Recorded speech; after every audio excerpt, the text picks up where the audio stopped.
Local media మిత్రులు నమస్కారం.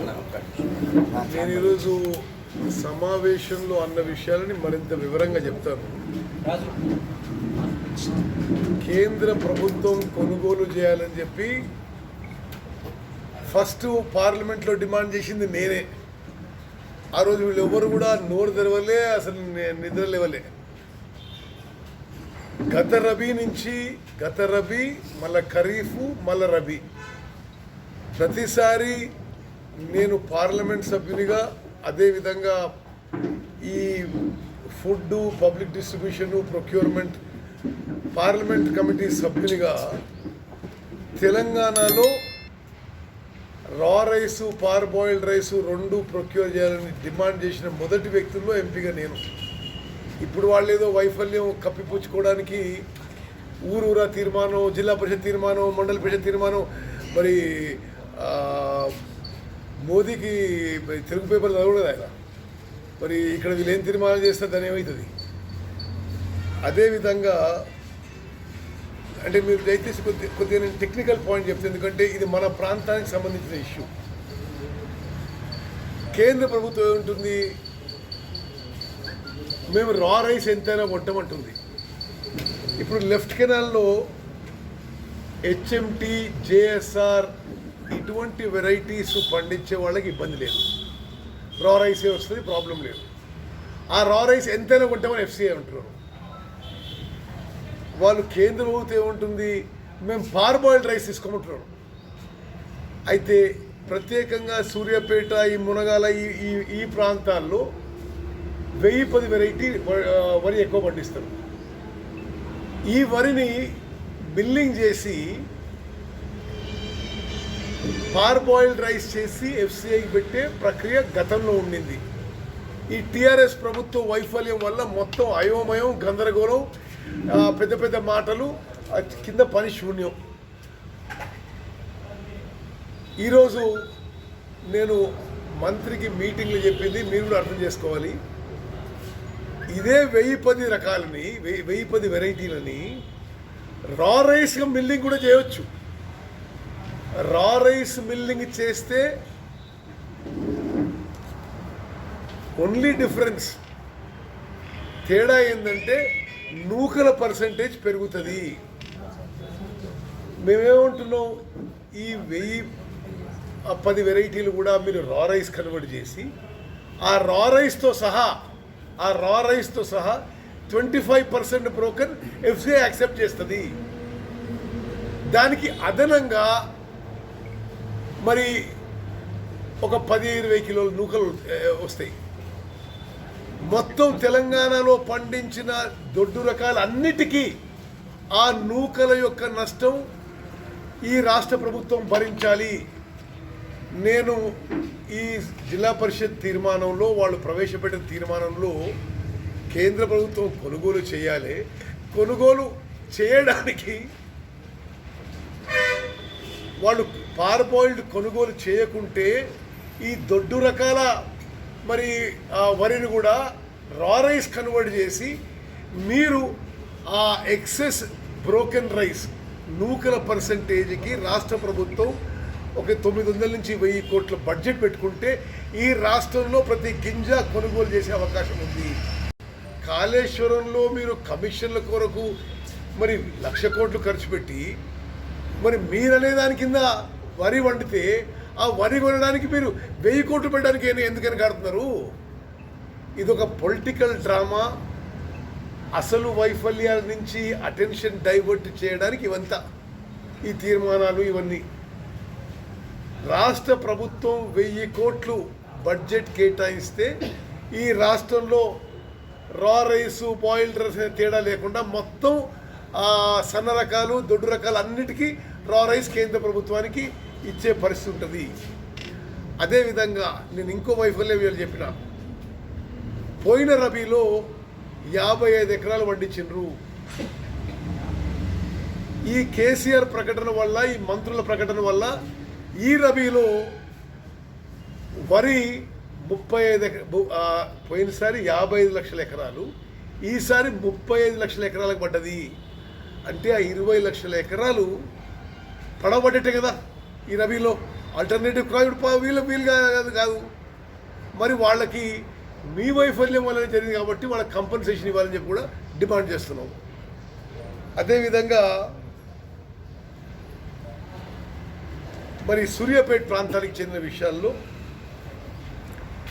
సూర్యాపేట ప్రాంతంలో అనేక రైస్ మిల్లో, సూర్యాపేట జిల్లాలో నేను జిల్లా కలెక్టర్ని అడిగిన, మంత్రిని కూడా ఈ మీటింగ్లో అడిగిన, పోయిన రబీలో ప్యాడీ తీసుకున్న వాళ్ళు ఇప్పటివరకు రైస్ ఎందుకు పెట్టలేదు, వాళ్ళ మీద చర్యలు ఎందుకు లేవు, దయచేసి విలేకరుల మీద గమనించాలి.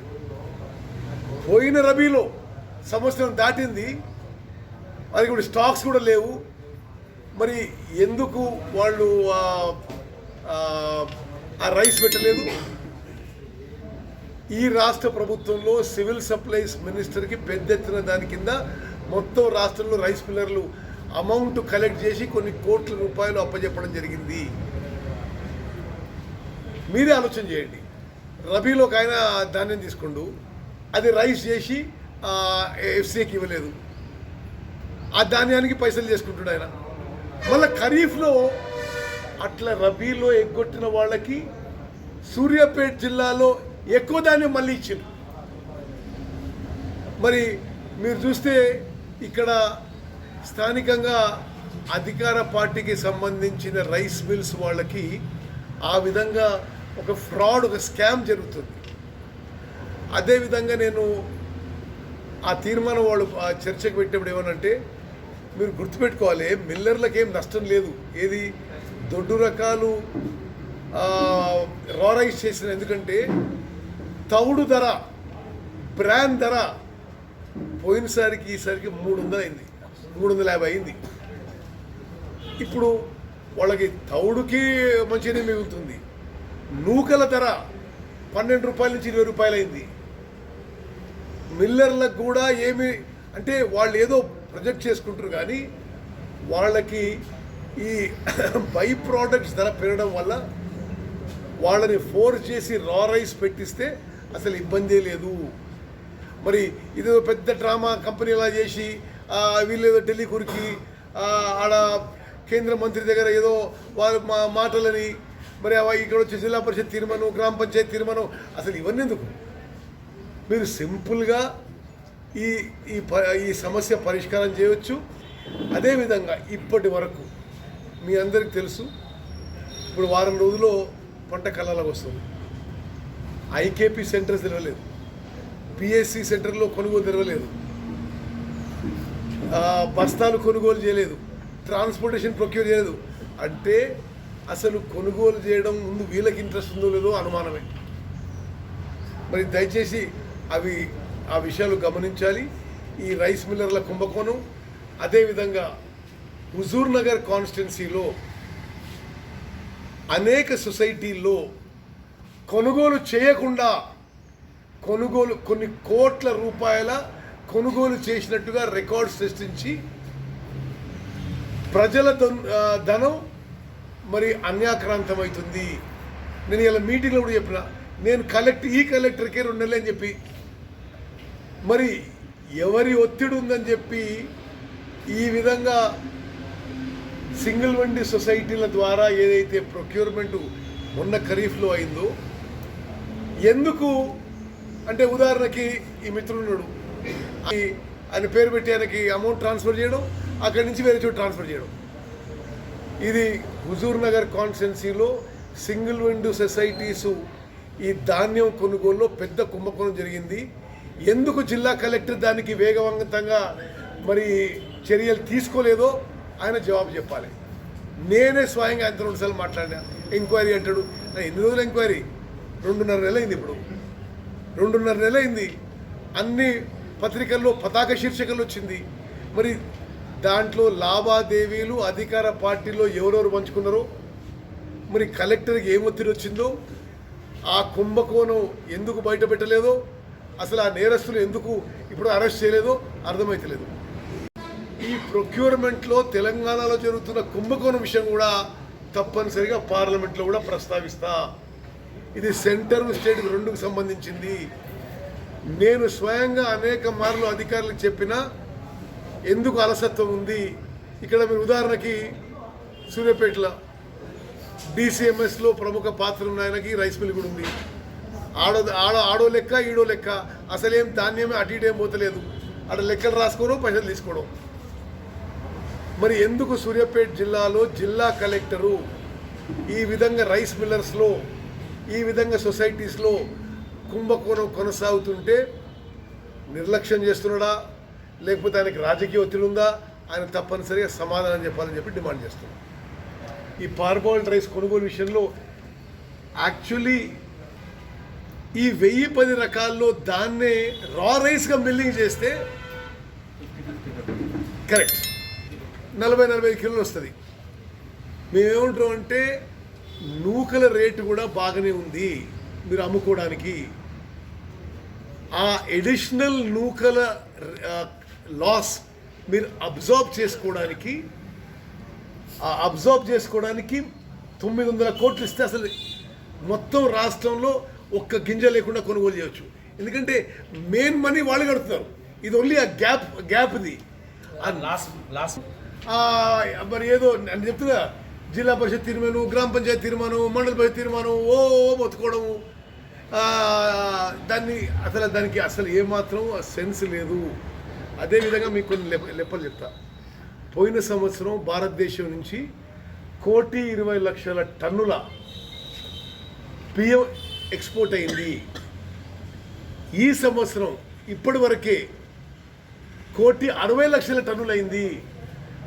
మరి వాళ్ళు ఎక్స్పోర్ట్ సబ్సిడీ ఇచ్చి కూడా ఈ బియ్యాన్ని ఎక్స్పోర్ట్ చేసే మంచి అవకాశం ఉంది.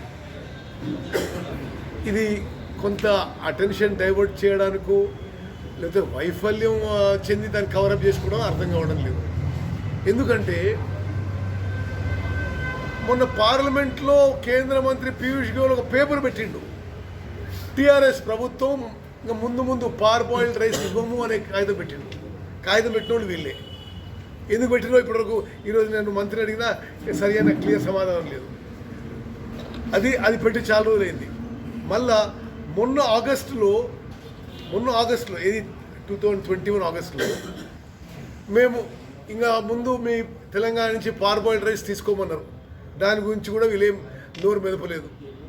ఇప్పుడేదో గగ్గోలు పెట్టి ఒక టైప్ ఆఫ్ పొలిటికల్ అడ్వాంటేజ్ తీసుకునే ప్రయత్నం చేస్తున్నది సరైన విషయం కాదు. ఈ ధాన్యం కొనుగోలు విషయంలో మరి టీఆర్ఎస్ ప్రభుత్వం వైఫల్యం చెందే ఈరోజు ఒక పైనుంచి కింది వరకు ఒక పొలిటికల్ నాటకం ఆడుతున్నారు. 900,000 కోట్లు ఇస్తే మొత్తం కొనుగోలు చేయవచ్చు, వెంటనే చేయాలని చెప్పి డిమాండ్ చేస్తున్నాము. సమర్థత ఉండదు. మీరు చూసింది కదా, అసలు మీరు లోపల ఎవరు ఉన్నారో అందరూ అసలు తెచ్చినట్టే మాట్లాడు. ఈయన జిల్లా అసలు తెద్దు వాళ్ళ వైఫల్యం పాయింట్అవుట్ చేసుకునే బదులు ఒకడెవరు మించి పోడతల్లో మించేస్తారు. అసలు వాళ్ళ ఫెయిలియర్ వల్ల ఇలా పరిస్థితి వచ్చింది. అలా వాళ్ళ వైఫల్యం కదా. అంటే పంట ఇప్పుడు నేను ఆడి నుంచి వస్తున్నా నేరేడుచర్ల నుంచి ఇడికి వారం రోజుల్లో కళ్ళాలకు వస్తుంది. ఇప్పుడు వాళ్ళు ఇది చేసేది. మరి 3 నెలల ముందే చేసిండ్రు, 6 నెలల ముందే చేసిండ్రు. ఇది పూర్తిగా టీఆర్ఎస్ ప్రభుత్వ వైఫల్యమే. ఇప్పుడు వాళ్ళు కేంద్రం కొనుగోలు చేయమంటారు, మేము కూడా వాళ్ళ పక్షాన కేంద్రం కొనుగోలు చేయమంటున్నాం. కొనుగోలు చేయకుంటే మీరు కొనుగోలు చేయాలి. మీరు ఆ నూకల ఎడిషనల్ పర్సంటేజ్ ఏమైనా లాస్ ఉంటే మీరు భరించాలి. అది 900,000 కోట్ల కంటే ఎక్కువ ఉంటుందని చెప్పి మనం చేస్తున్నాం. ఓకే.